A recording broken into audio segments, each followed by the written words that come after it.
बिस्मिल्लाहिर्रहमानिर्रहीम। अस्सलाम वालेकुम वरहमतुल्लाहि वबरकातुहू। उम्मीद करती हूँ कि तमाम देखने वाले खैर वाफियत से होंगे, अल्लाह ताला की रहमतों के साए में होंगे।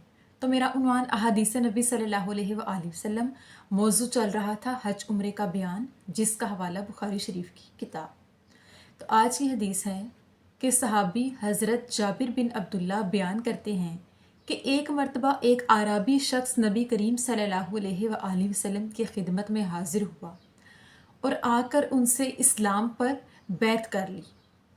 अगले ही दिन उस शख्स को तेज़ किस्म का बुखार चढ़ गया और वह इस चीज़ की शिकायत लेकर दोबारा नबी करीम सल्लल्लाहु अलैहि वसल्लम की खिदमत में हाजिर हुआ और अर्ज़ करने लगा कि या रसूलल्लाह सल्लल्लाहु अलैहि वसल्लम, मेरी बैत को तोड़ दीजिए।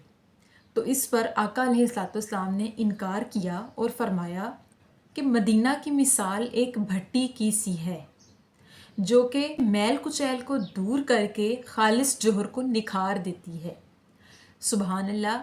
इस हदीस मुबारका में आका अलैहिस्सलाम ने उस शख्स की इस शिकायत को दूर करने के लिए इतनी प्यारी मिसाल देते हुए फरमाया कि मदीना ऐसी जगह है कि जिसमें रहने बसने वाले अगर ईमान की दौलत से खाली हों तो उनके दिलों को इस तरह से साफ़ करके उनके अंदर से दुनियादारी और दुनिया की रंगीनियों को निकाल कर उनकी मैल कुचैल को दूर करके खालिस किस्म के जोहर को निखारा जाता है।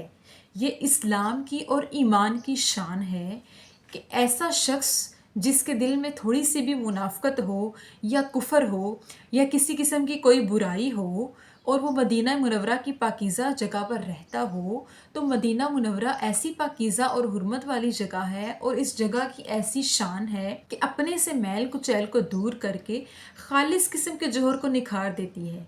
आका अलैहिस्सलाम का इस बात से मुराद ये खालिस किस्म का जोहर उस इंसान को कहा कि जिसने आका अलैहिस्सलाम से इस्लाम पर बैत की। बैत का माना है पैरवी करना, सही मानों में किसी चीज़ को पाबंदी के साथ करना। लिहाजा उस शख्स ने अपने ईमान की पुख्तगी के लिए जब दीन इस्लाम पर बैत की, आका अलैहिस्सलाम के हाथों पर दीन इस्लाम पर बैत की और उसने दिल में नीयत ठान ली कि वो अपने सीने में ईमान की दौलत को भरेगा और दुनियादारी से दूर होकर सही मानों में इस्लाम की पाबंदी करेगा और सही मानों में मोमिनीन में से हो जाएगा। क्योंकि वो शख्स चाहता था कि मैं सही मानों में मोमिन हो जाऊं और आका अलैहिस्सलाम के दीन की पैरवी करूं और सही मानों में मुसलमान कहलाया जाऊं। जब उस शख्स ने इस चीज़ की नीयत कर ली तो उसे बुखार हो गया। अब उसे बुखार क्यों हुआ? वो इसलिए कि जब भी कोई शख्स दीन इस्लाम के करीब आता है या दीन पर सही मानों में चलने की कोशिश करता है, अल्लाह की राह में आता है, अल्लाह के करीब होने लगता है, तो अल्लाह ताला उस शख्स के ऊपर जितने भी गुनाह हो या बुराइयां हो या थोड़ा सा भी ज़रा बराबर भी उसके दिल में मुनाफ़कत हो या दुनिया की कोई रंगीनी मौजूद हो, तो अल्लाह पाक ऐसे शख्स को छोटी से छोटी आजमाइश में डाल के उसको उसके गुनाहों से पाक कर देता है।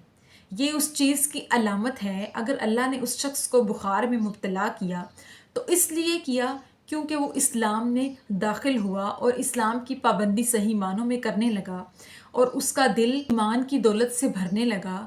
लिहाजा जब कोई शख्स दीन के करीब होता है तो अल्लाह ताला उसके दिल से दुनियादारी निकालने के लिए उसको छोटी से छोटी तकलीफ़ या बीमारी में मुब्तला कर देता है, जिसकी वजह से उसके तमाम गुनाह और अगली पिछली बुराइयां मिट जाती हैं। सुबहान अल्लाह। और वो शख्स मदीना मुनव्वरा की सरज़मीन पर रहने वाला था। यानी इस सरज़मीन पर रहने वाले हमेशा ईमान की पुख्तगी वाले होते हैं। उनका ईमान हमेशा इतना पाकीज़ा और पुख्ता होता है कि उनके दिल में राई के दाने के बराबर भी दुनियादारी मौजूद नहीं होती। और उस दौर में उस शख्स ने जब आका अलैहिस्सलाम से दीन पर बैत की, दीन इस्लाम पर चलने की नीयत बांधी, तो अल्लाह ताला ने उसे बुखार में मुब्तला कर दिया ताकि उससे दुनियादारी की मैल कुचैल से अच्छी तरह से साफ़ करके उसके सीने में ईमान का ख़जाना भर दे और उसे निखार कर खालिस किस्म का जौहर बना दे। सुबहान अल्लाह। तो अल्लाह ताला से दुआ है कि अल्लाह पाक हमारे दिलों में भी सही मानों में ईमान की दौलत को भरे और हमें भी खालिस किस्म का जौहर बना दे और हमें दुनिया की रंगीनियों से महफूज फरमाए। आमीन सुम आमीन। शुक्रिया।